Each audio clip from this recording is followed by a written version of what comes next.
I am Ferdinand Marcos, and I am the President of the Republic of the Philippines. I stand today on behalf of 110 million Filipinos. Hi everyone, hello universe, it's me again. Shoutout sa inyo mga kababayan. Ayan, breaking news. Well, shoutout sa mga Marcos Loyalist supporters Filipino and OFW. Today is June 9, 2026. Nako, and this is it mga kababayan. For a long time na nagtatago itong taong ito. Sa panahon pa ni Digong ito guys, siya po si Rafael F. Dumlao III. Nako, iniisa-isahan na sila, no? Ang akala nyo tahimik ang pamahalaang Marcos. Nako, baka hindi nyo alam, gumagalaw ang mga yan ng tahimik, di ba? Kaya ito, one down na. So dahil dyan mga kababayan, ito po ang updates natin ngayon. Wanted, DILG's most wanted person, Rafael P. Dumlao III. Kung naalala nyo mga kababayan, nung panahon na Digong ay yung namatay na isang Koreano doon mismo sa loob mismo ng Camp Crame ba yan or Aguinaldo? Doon kinitil ang kanyang buhay talaga.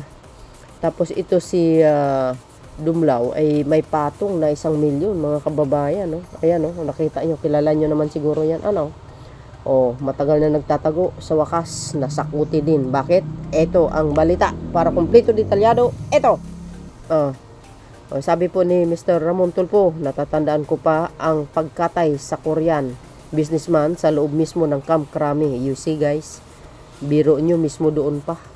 Grabe panahon ni Digong po yan. Ngayon, saan ang hustisya sa mga banyaga? Yan. Kaya sa panahon ni Digong, wala man lang ng mga investor na pumunta. Sa totoo lang, takot. Di ba? Kasi ang batas nung panahon na yun si Digong sa nakikita ko At alam ba ninyo na pinatay ang pobreng foreigner sa isang opisina na malapit sa White House na opisyal residence ng PNP chief na noon si Ronald Bato de la Rosa. Ayan, nararapat lang din talaga na makulong ito si de la Rosa. So, hintayin natin. Hintayin natin. Masasakuti din yan si Bato. Maniwala kayo guys. Masasakuti din yan. Tingnan nyo kung gaano sila kabrutal nung panahon na yun. Walang awa, pati mga banyaga. Grabe, di ba? So sabihin nyo, sabi ng mga DDS, magandang pamumuno ni Digong. Sino nagsabi? Kayo lang. Natuklasan lang ang baho ng panunungkulan ni Digong sa panahon ni PBBM. Ika nga, di ba? May kasabihan, walang usok na hindi sisingaw. Ayun, nakakaawa yan. Na alam na ko itong guys napanood ko yung balita tungkol dun sa pagpatay dito sa Koreano na ito nung panahon na yun. Oo, grabe. Kawawa talaga. Patay Malaysia si Bato nung makarating sa kanya ang report.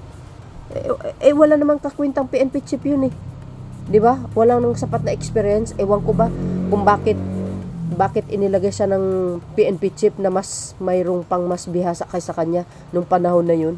Ang ginawa ni Digong, kumbaga gina-jump niya for PNP chief ito sa Bato na wala mang sapat na kahit sabihin mo pulisya pero walang walang lack of experience. Eka nga, baliwala sa kanya. Paano baliwala? Siyempre, mga yan, parang parang mga, tawag dito, mas masahol pa sa, halang ang mga bituka. Walang hustisya kaya nung panahon na yun. Bakit? Ba't nasabi ko po yun? Walang hustisya. Tingnan nyo, nasaan ba si Digong ngayon? Di ba nakakulong? Kaya nga iniisa-isa na sila Tapos ngayon, galit sila kay Pangulong Marcos Jr. Bakit? Di ba? Kayo ang naglalagay sa sarili nyo sa alanganin, hindi ang Pangulong Marcos Jr. Kasi nung sinampa yung mga kaso ninyo na yan, 2017, wala pa si PBBM that time. Ang sa kanya lang is to enforce the law. Lalo na sa international. Di ba? In fact, that same day na natanggap niya ang report, umattend pa si Bato ng musical concert at nabidyuhan na nagtatalon na parang chimpanzee. Kasi walang kakwentang PNP chief nga tingnan nyo ngayon. Ha? Mas talo pa sa daga. Takot na takot. Pero masasakuti din yan. Sa totoo lang. Kasi guys, sabi nga, you can run, but you cannot hide. Pag ang Panginoon gumawa ng paraan, sigurado utas ka talaga. Ganun si Bato noong siya ay PNP chief. Ubod ng irresponsible. Napaka-kamo. Tama, oo. Ayan guys, mismo GMA News ang source natin. At saka si Mr. Tulpo. Yan former police officer Rafael Dumlao III, the alleged mastermind in the 2016 abduction and alam nyo na, South Korean businessman Ji Ik-jo has been arrested according to the ILJ Jimbic Remulla. Abangan po natin ang press conference nito. Sabi nga naman nagko-comment. Yan isa-isa na yan. Yan sabi ko na ba, kasalanan na naman ni Digong. Natural. Sino bang pangulong ng that time? Hindi lang si Digong, pati si Bato. Huwag pagtakpa ng mali, malita ay gunggong. Ibang usapan yun, may mga nag-iimbestiga dyan. Iba naman ito. May mga intelligence na nagmamanman dito sa mga puganti na ito. Mga utak kriminal na nasa puon nila. Correct. Di ba nasa ICC? Mamaya intayin yung press conference niya. Maghintay lang kayo talaga. Sa wakas na aresto ang ulupong na yan. Kawawa yung asawa ng Koreano. Ang tagal naghihintay ng hustisya. Sana si Bato naman sunod mahuli para maging totoo na ang redemption arc ni John Wick. Yes, mahuhuli din naman yan Kasi mga kababayan, nung that time na yan, na nandyan si Bato, siyempre, kampante ang pamahalaan, ang NBI, ang DOJ, or ang DILG, kampante dahil under custody ng majority bloc or ang Senado, si Bato. Siyempre, umaasa din ang pamahalaan na hindi nila pakawalan si Bato. Doon muna. Di ba? Pero ang nangyari kasi, may nagpatakas. Yun ang problema. Tapos ngayon, isisisi nyo kay John Vic Remulla ang nangyari. No. Isisisi nyo kay Alan Peter Cayetano tsaka kay Ruben Padilla.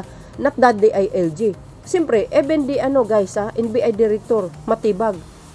Umaasa siya na under custody ng Senado. Siyempre, umaasa din na hindi pa tatakasin si Bato. 'Di ba? Usapang yun. Ibig sabihin, usapang matino as a professional people nung that time na yun. Anong ginawa? 'Di ba? Di nabudol nabudol ang pamahalaan. Binudol ni Cayetano at saka ni Ruben Padilla. Yun ang nakikita ko Bakit? Nakawala si Bato 'Di ba? Pinakawala. Di ba si Ruben Padilla ang kasama niya? Tapos ngayon isisisi niyo sa pamahalaan. Weak ito si DILG. Bago kayo kasi magsalita, alamin niyo kung ano ang totoo. Yan, kayo naman When officers are prompted not by virtue of merit, but loyalty is subservience, bulok ang lipunan. Hindi sa bulok ang lipunan. Sabihin mo yan sa panahon ni Digong, but this time hindi bulok. Nasa due process lagi. Dumadaan yan sa pagsusuri ang mga kaso. Hindi yung parang, porque sabihin mo, pangalanan mo yung isang tao, tapos diretso mo sa kulungan. Ano yun? Saan ang batas doon? Saan ang hustisya? Diba? Even though they are criminal. Pero, kailangan din nila, kumbaga, ipagtanggol ang sarili nila. Malay mo, kung hindi naman talaga silang may gawa. Diba? Ganun yun Kaya nga, may due process para alamin Unless lang, kung caught in the act na talagang kinitin mo isang tao, wala nang due process, diretso kulungan na yun. Di ba? Grabe, hindi makataong gumawa niyan. Buti na lang, sir, nahuli na ang walang... Grabe guys, nung panahon na yun. Napanood ko yun, kawawa talaga. Sa wakas, ngayon, at least, may hostage siya, nakuha din. Kaya, alam mo mga kababayan, sa panahon ni PBBM, di ba tahimik ang Pangulo? Tahimik, gumagalaw yan. Kayo naman. Kaya yun. Di good news to. Di ba? At least good news ito. So ito guys, good news ito. Para sa lahat. At saka doon sa may bahay ng Koreano, kawawa naman. Di ba? Imaginein mo kung paano siya kinitil nung panahon na yun, nung buhay pa. O yan, for life in prison. Ito si Rafael Dumlao. Swerte mo, wala ka sa ibang bansa. Dahil kung sa ibang bansa ka, for sure yan. Bitay ang abutin mo. Buti nga sa'yo yan. So yun guys, ang aking pinaka-latest update. Thank you for watching. See you again on my next upload. Bye bye bye and baboos. God bless Philippines. Follow me and likes. Bye everyone. There's more.